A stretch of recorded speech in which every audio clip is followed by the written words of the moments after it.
بسم اللہ الرحمن الرحیم۔ السلام علیکم ناظرین، میں ہوں شفقت علی اور آج ہمارے ساتھ موجود ہیں صدیق جان صاحب۔ صدیق جان صاحب بہت شکریہ آپ کے وقت کا۔ صدیق جان صاحب سے ہم بات کرنے کی کوشش کریں گے ان پرسرار بھینسوں سے متعلق جن کے دودھ سے شہباز شریف صاحب نے اربوں کے اثاثے بنائے، اور اس کے ساتھ ساتھ شہر اقتدار میں زیر گردش چند افواہیں، سندھ میں تبدیلی کی خبریں۔ صدیق جان صاحب سب سے پہلے تو یہ بتائیے گا، کل شہزاد اکبر صاحب نے ایک دھواں دھار قسم کی پریس کانفرنس کی اور پھر وہی پرانے الزامات دہرائے، 15 سوالات کے جواب مانگے اور اربوں روپے کی ٹرانزیکشن سے متعلق یہ کیا قصہ ہے؟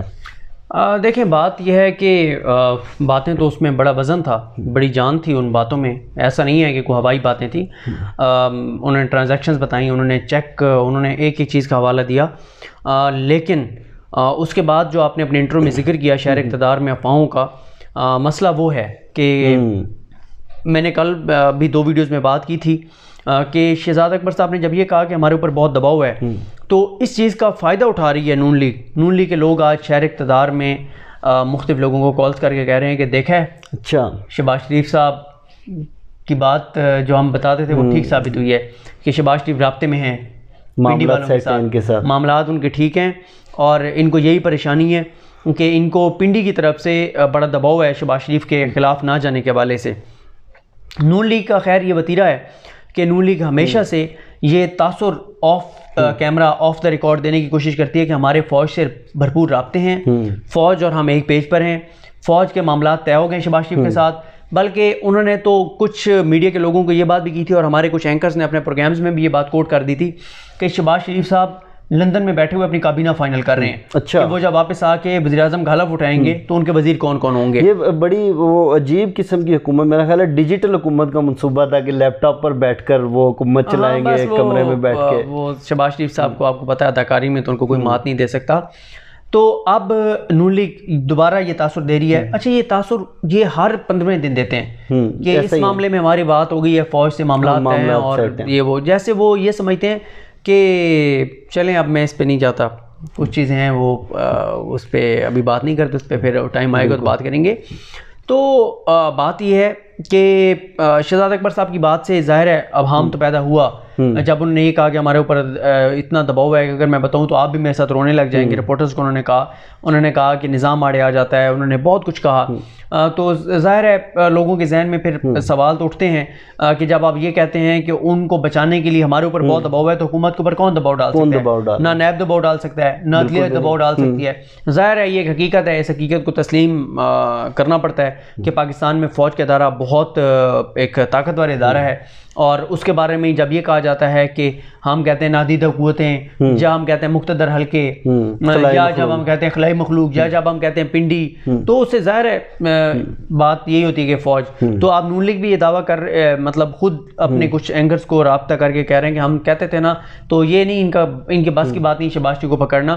تو لیکن یہ بھی میں آپ کو بتا دوں، آپ کو یاد ہوگا جب شہباز شریف گرفتار ہوئے تھے، اگر آپ آرکائیو میں نکالیں، اس سے 15-20 دن پہلے ایسے ماحول بنا دیا گیا کہ پنجاب میں تو کنفرم نون لیگ آ رہی ہے، چلے بزدار کی حکومت چلی گئی اور معاملات سیٹ ہو گئے، وفاق میں بھی آ جائے گی نون لیگ۔ اور 15 دن بعد شہباز شریف گرفتار ہو گئے تھے۔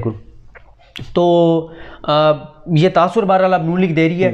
ابھی اس پہ کچھ کہنا قبل از وقت ہے کہ باقی فوج دباؤ ڈال رہی ہے نہیں ڈال رہی، ظاہر ہے یہ ہمارے پاس ابھی نہ اس کی تصدیق ہے نہ تردید ہے، اور کہ لیکن حکومت کو ضرور جواب دینا چاہیے کہ کون ہے جو ان پہ دباؤ ڈال رہا ہے اور شہباز شریف کو بچانے کی کون کوشش کر رہا ہے۔ لیکن نون لیگ اس ابہام کا بھرپور جو ہے وہ فائدہ اٹھا رہی ہے۔ اچھا صدیق جان صاحب، الزامات تو بڑے بڑے لگتے ہیں، ریفرنسز بھی بنتے رہے ہیں، بڑی بڑی گرفتاریاں بھی ہوئی ہیں، اپوزیشن کا کوئی ایسا سیاستدان شاید نہ ہو جو نیب کے ہاتھوں گرفتار نہ ہوا ہو، لیکن بڑے نامی گرامی لوگ، لیکن ابھی تک کوئی خاص ریکوری نہیں ہوئی، لوٹا ہوا پیسہ واپس نہیں آیا، نہ شہباز شریف سے ریکوری کی جا سکی، نہ آصف علی زرداری صاحب سے۔ معاملہ کیا ہے، کون ذمہ دار ہے اس کا؟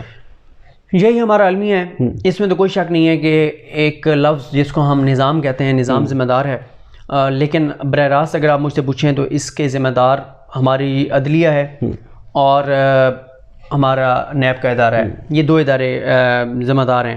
اس کی وجہ یہ ہے کہ احتساب نیب نے کرنا ہے، نیب انڈیپینڈنٹ ادارہ ہے، حکومت کے ماتحت نہیں ہے، اور اس نیب کو اگر کوئی اکاؤنٹیبل کر سکتا ہے, اگر کوئی جواب لے سکتا ہے, تو وہ ہماری جوڈیشری ہے.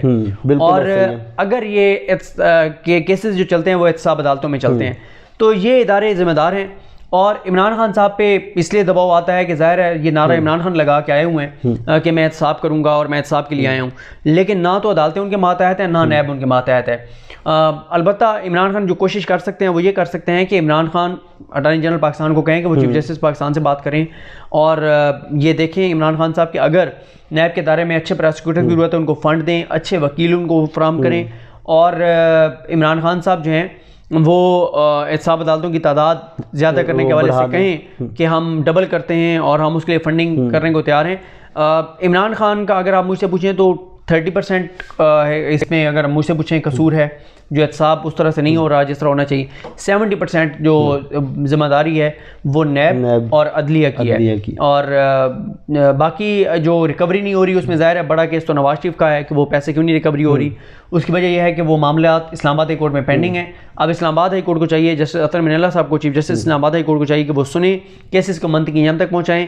اس کے بعد یہ سپریم کورٹ میں جائیں گے. جب سپریم کورٹ سے فیصلہ ہوگا اور اگر یہ برقرار رہتی ہیں سزائیں, پھر پاکستان جا کے اور یو کے میں اپیل کر سکتا ہے. اب دیکھیں آصف علی زرداری صاحب کے قریباً 400 ارب روپے کی وہ جیلی اکاؤنٹس کا کیس, وہ بھی ابھی تک منطقی انجام تک نہیں پہنچا, اور یہ بھی تاثر ایک دیا جا رہا ہے کہ خان صاحب نیب کی کارکردگی سے خوش نہیں ہیں اور وہ ایف آئی اے کو ایکٹیو کرنا چاہتے ہیں. اس تاثر میں کتنی حقیقت ہے؟ یہ بات تو درست ہے کہ عمران خان صاحب نیب سے بالکل مطمئن نہیں ہے. عمران خان صاحب کئی بار برملا کہہ چکے ہیں کہ اگر میرے اختیار میں نیب ہوتا تو اب تک میں 200 لوگوں کو جیل میں ڈال چکا ہوتا اور ریکوریز بھی کر چکا ہوتا. یہ بات بھی درست ہے کہ عمران خان صاحب جو ہیں وہ ایف آئی اے کو ایکٹیو کر رہے ہیں. اور اس میں میں ساتھ ساتھ یہ بھی بتا دوں کہ آپ کے موبائل پہ آپ کی بیگم کی کال بھی آ رہی ہے. تو اچھا, تو آپ کے گرد بھی گہرا تنگ ہو رہا ہے. اچھا, تو بات یہ ہے کہ لیکن جو کیسز نیب کے پاس ہیں, احتساب عدالتوں میں ہیں, وہ اب ایف آئی اے کے پاس ٹرانسفر اس طرح سے نہیں ہو سکتے کیونکہ وہ منی لانڈرنگ کے کیسز ہیں. اچھا, اور خان صاحب جو ہیں ان کو ظاہر ہے اب جو میں پہلے بتا چکا ہوں کہ وہ چیف جسٹس پاکستان سے اپیل کر سکتے ہیں, بات کر سکتے ہیں کہ چیف جسٹس پاکستان پھر ہائی کورٹس کے جو چیف جسٹس صاحبان ہیں ان سے بات کریں گے, کیونکہ احتساب عدالتیں اس صوبے کے جو چیف جسٹس ہیں ان کے ایک طرح سے زیر انتظام ہیں, زیر نگرانی ہیں. صدیق جان صاحب, 2 چھوٹے چھوٹے کوسچنز لائٹر نوٹ میں. ایک تو یہ بتا دیجئے کہ ہم نے بھینسوں کی مختلف اقسام کا سنا, نیلی راوی بھینس, آسٹریلین نسل کی بھینس. یہ شہباز شریف صاحب نے کس نسل کی بھینسیں پالی ہیں کہ 10 بھینسوں کا دودھ بیچ کر اربوں کے حساب سے بنا لیے؟ یار اب یہ نہیں پتا نا کہ انہوں نے بھینس کس چیز کا نام رکھا ہوا ہے. جب وہ یہ کہہ رہے ہیں کہ 10 بھینسیں, ہو سکتا ہے بھینس کوٹ وارڈ میں کوئی ان کے کوئی فرنٹ مین ہو, کوئی اس طرح کی جیلی کمپنی ہو, کوئی ان کا اور کو کھانچے لگانے کا, یا آپ کے جملہ ہے کھانچے لگانے کا کوئی وہ ہو. اور جیسے آپ دیکھیں نا کہ ایم کیم والوں کا جو کوٹ وارڈ تھا, وہ کیا کہتے تھے کہ جس کو کہا جاتا ہے کہ جب قتل کرنا ہوتا تھا تو کہتے تھے اس کا جا کے کیک کاٹ دو, اس کا کیک کاٹ دو. تو پھر اسی طرح بڑے صاحب کا سسٹم, یعنی آصف علی زرداری صاحب کا کرپشن کا سسٹم, تو یہ کوٹ وارڈ بھی کو ہوتے ہیں, ہو سکتے ہیں کوٹ وارڈ. اچھا, آخری سوال آپ سے کہ آج مسلم لیگ نون کی ایم پی ہنا پرویز بٹ نے ایک ٹویٹ کی جس میں انہوں نے دعویٰ کیا کہ مریم نواز پاکستان کا ارطغرل ہیں. ارطغرل تو ویسے میل کریکٹر ہے, لیکن انہوں نے فیمیل کریکٹر اور اس کی خصوصیات مریم نواز میں ان کو نظر آئیں. اس بارے میں آپ کیا کہیں گے؟ Lighter note. یار میں نے نا اس پہ بڑی تفصیل کے ساتھ ایک ویڈیو کی ہے اپڈیٹس پاکستان پہ مصدق بھائی کے ساتھ, اور اس میں نے بڑا ڈیٹیل سے ان کا موازنہ کیا ہے ارطغرل کا اور مریم. دیسی جو ہماری دیسی ولایتی کون سی ہوتی ہے؟ دیسی ارطغرل کا میں نے موازنہ بڑی تفصیل سے کی ہے, اور یہ بھی بتایا ہے کہ مریم کو آپ ارطغرل سیریز کی کس کردار سے تشبیہ دے سکتے ہیں, اور نواز شریف کا کردار ارطغرل ڈرامے میں کس نام سے تھا. یہ میں اس سے تفصیل میں بات کر چکا ہوں. بہت شکریہ صدیق جان صاحب آپ کے وقت کا. ناظرین, مجھے شفقت علی کو دیجیے اجازت, انشاءاللہ آپ سے نیکسٹ ویڈیو میں ملاقات ہوگی. اپنا خیال رکھیے, تب تک کے لیے اللہ حافظ.